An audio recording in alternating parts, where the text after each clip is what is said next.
Saya masuk surga itu cuman satu kedip mata. Begitu mata itu sudah nggak bisa berkedip, sudah di surga kok saya.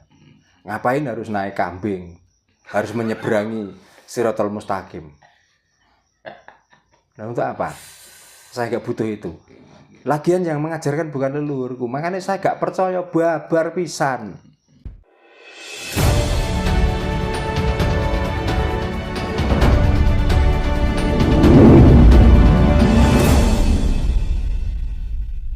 Cerita, karena ini masih keturunan yang ketiga dari saya.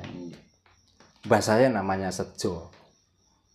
Dulu dengan perilakunya yang baik pada sesama, maka dia itu dengan ciptanya mau menjadi apa, mau kemana. Kalau melewati hutan yang sangat lebat, dia mencipta dirinya menjadi macan. Terjadilah macan. Ya. Kalau mau pergi dari sini mau ke kota, mempunyai ilmu namanya saipi angin, maka waktu yang ditentukan akan tercapai. Tapi lakunya tetap sabar narimo dan sabar tawakal. Sabar narimo kalau sudah berusaha kok hasilnya ini ya sudah diterima.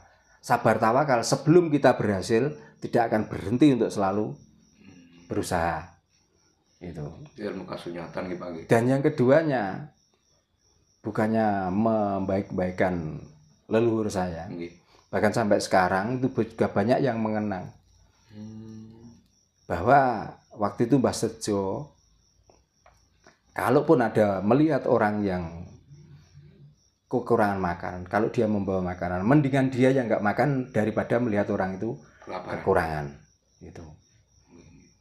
Dan ini demi Tuhan dan demi Gusti, ya. Waktu meninggalnya itu ditentukan sendiri. Dia minta hari Kemis keluarganya ngumpul, jangan ada yang kemana-mana. Pas hari Kemis Legi, dia meninggal. Dan itu pun diawali dari mandi sendiri. Setelah mandi minta dimasakkan nasi liwet, terus makan. Setelah makan, dia pamitan tidur. Ya sudah, terus tidur selamanya sampai sekarang. Dan tidak istilahnya itu menyusahkan keluarganya yang sakit, leren kejat-kejat dulu, yang leren mangap-mangap dulu. Enggak. Mbah Sejan pun juga begitu. Mbah Warsio pun juga begitu. Makanya bagaimanapun, walaupun omongan saya itu sejelek ini dan sekasar ini, jejak-jejak para leluhurku lah yang saya ikuti. Kalau bukan leluhurku, mau dibilang itu bisa melentik tanpa sotang, miber tanpa lar, yang bisa membelah dunia, preketek, ora petak endel.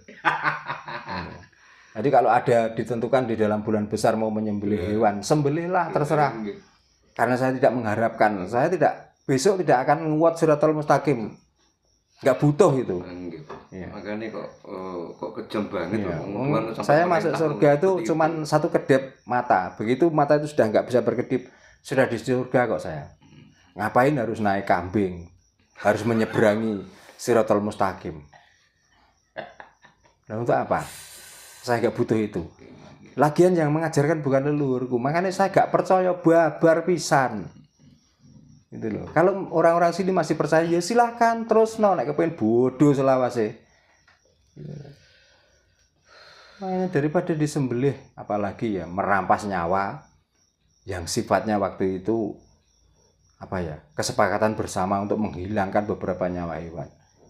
Kalau nalar waras kan daripada kita sembelih waktu itu, mungkin ya waktu hari itu bukannya kita itu kurang makan daging tapi berlebihan, kan mendingan kita berikan ke fakir miskin untuk supaya dirawat,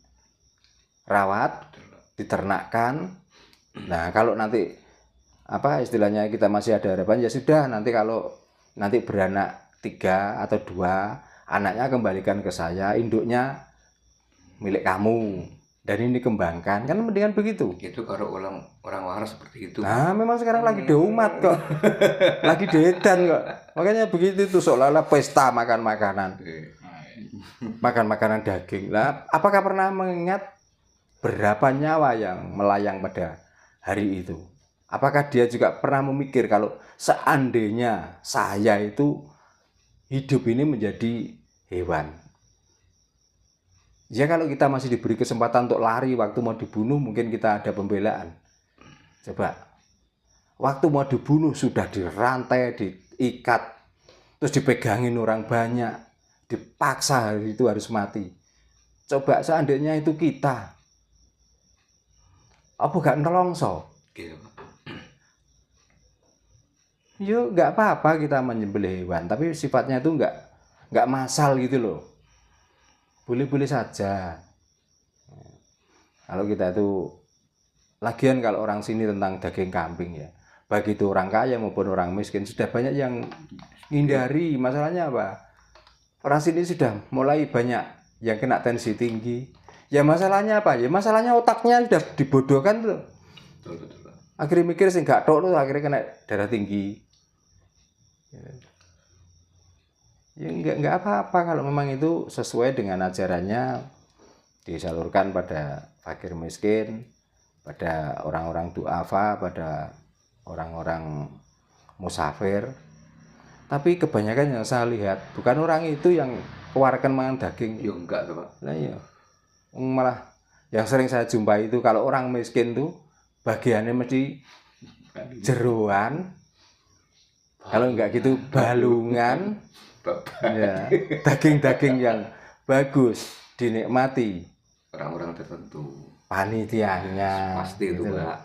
Kita kebagian 1 kilo aja mungkin dagingnya di antara 2 on atau 1,5 on ya. Diperbanyak balungan dan babatnya. Tapi panitianya 5 kilo kadang-kadang saya kurang karena ini diperuntukkan untuk 1 minggu ke depan dan lain sebagainya. Apakah itu syariat? Apakah itu syarat untuk supaya menjadi muslim yang orang yang bisa menjaga keselamatan? Makanya tetap kalah dengan yang waras. Makanya kembalilah ke kewarasan. Supaya apa? Supaya di sini di samping diternak untuk mencukupi konsumsi yang dibutuhkan saja, enggak berlebih-lebihan. Sehingga apa? Supaya sapi juga enggak punah, daging kambing juga enggak punah. Gitu. Karena kalau sudah daging sapi di sini punah, akan mendatangkan daging sapi dari luar. Harganya melambung tinggi. Kalau di sini nanti sapi banyak, harganya anjlok. Itu loh. Anjlok kok kalau semua punya, mungkin nggak ada orang yang beli daging sapi, menyembelih punyanya sendiri. Dan itu kan hanya untuk memenuhi sesuai dengan kebutuhannya toh. Nggak harus berlebih-lebihan, nggak harus disate hanya untuk tambul minum toa. Coba. Nanti lo lihat aja. Pada hari H kurban, sapi belum disembelih, malam ini sudah banyak yang menyiapkan tusuknya. Ya. Terus malam ini juga sudah banyak orang yang mulai order minuman untuk diperuntukkan besok. Coba. Makanya melana yuk waras. Makanya saya tuh kalau ada hari kurban 1 bulan sampai 1,5 bulan, saya tuh sampai nggak mau makan daging sapi, entah itu bakso entah apa. Saya takut kecampuran daging kurban. Saking tidak teganya dan tidak relanya saya melihat sapi waktu disembelih itu yang dipaksa, ibaratnya diperkosa. Bahkan walaupun sapi itu nggak bisa bicara dan diperkirakan sapi itu nggak bisa memikir, tapi begitu melihat temannya disembelih, air matanya juga banyak yang berlinang toh.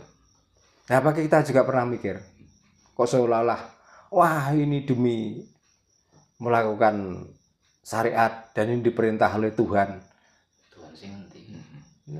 Pembunuhan massal Pak. Kalau diperintah oleh Tuhan ya setelah kita sembelih ya kalau perlu kita tanam atau kita larut ke sungai atau buang ke laut, perintah Tuhan, nanti dinikmati sendiri, dibumbu dengan macam-macam supaya sekarang itu enggak bosen, yang sekarang gulai besok bisa direndang, bisa didendeng dan lain sebagainya. Berarti kan mencukupi nafsunya, hawa nafsunya aja loh. Makanya sekali lagi, ayo sadar, ayo waras. Kita itu rahmatan lil alam, itu artinya kita nggak hanya sesama manusia, tapi untuk alam, untuk apapun yang ada di alam ini, saling kita bisa menjaga dan kita bisa mengayomi.